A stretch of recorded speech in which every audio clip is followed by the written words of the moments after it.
Hey, salutations tête de naze. Youhou, salut tout le monde, je suis trop heureux de vous retrouver là. Pour la première fois en fait, je me lance si c'était le résolution 2025. Gros connard. Putain. Bon, je sais pas si vous êtes au courant, mais ce samedi est sorti le premier épisode de Sakamoto Days sur Netflix.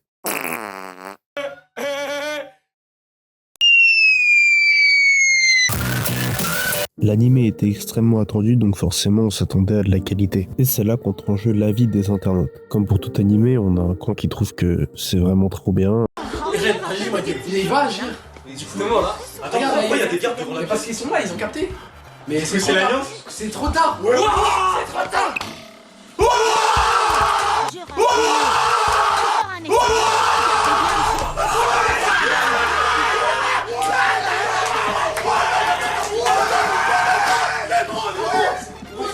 C'est quoi cette douleur?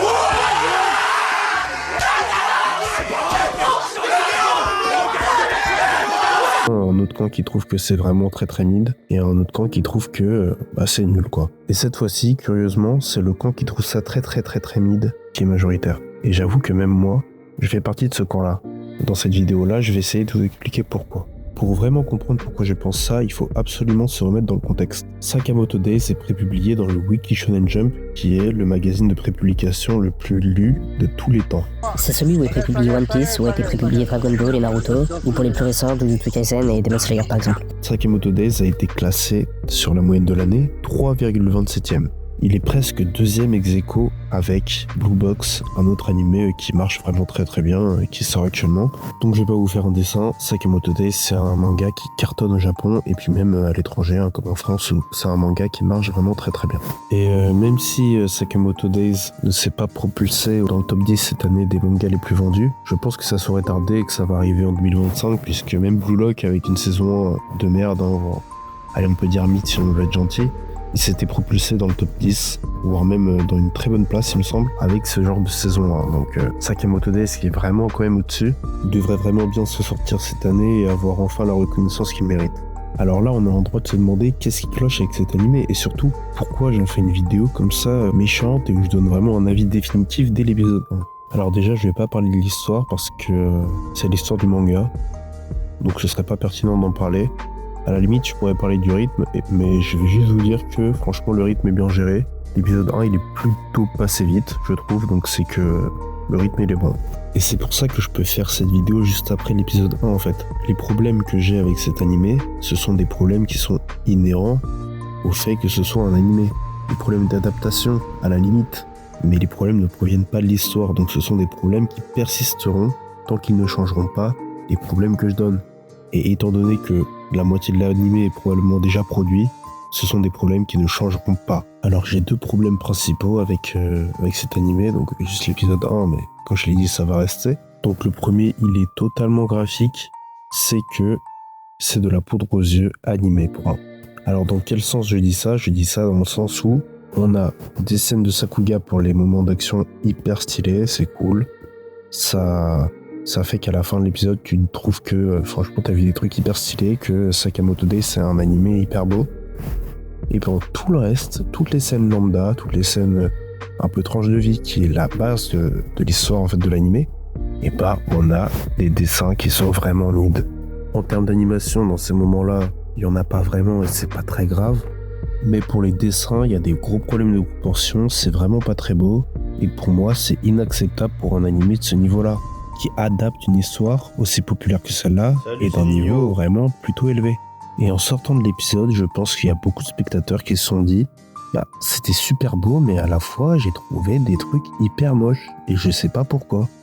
En fait c'était juste à cause de la douille, à cause de la poudre aux yeux animée.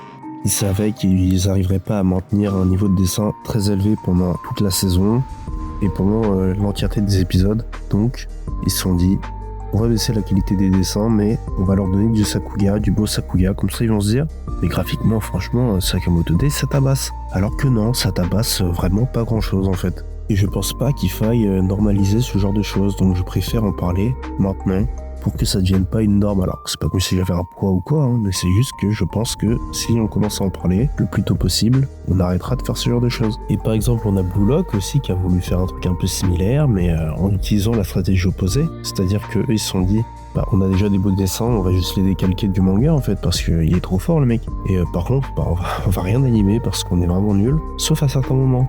Sauf que les gens ils sont pas dupes, ils ont vu la supercherie et ils se sont rendus compte que c'était vraiment de la merde. En même temps, quand tu vois un PowerPoint pendant 25 minutes, bah tu vas pas attendre qu'on te crève les yeux pour dire que c'est de la merde en fait.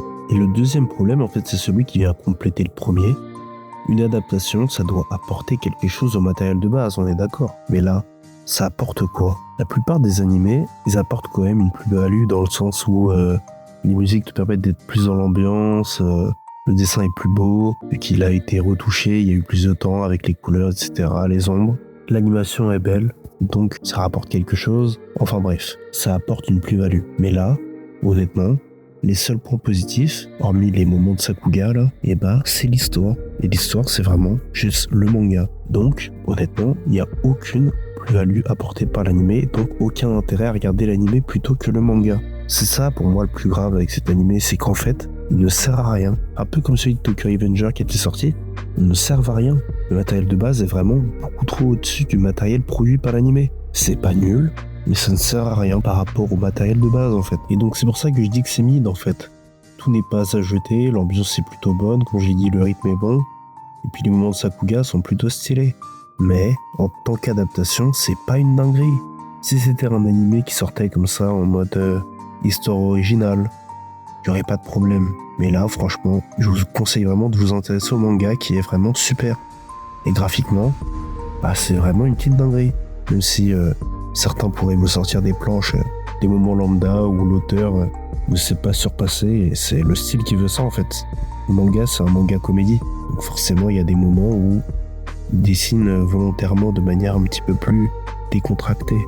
Mais quand je critique graphiquement l'animé, les problèmes que je pointe, c'est pas des problèmes de décontraction pour le style en fait. C'est juste mal dessiné sans faire exprès. C'est pas voulu. Autre est dans le point noir, le générique.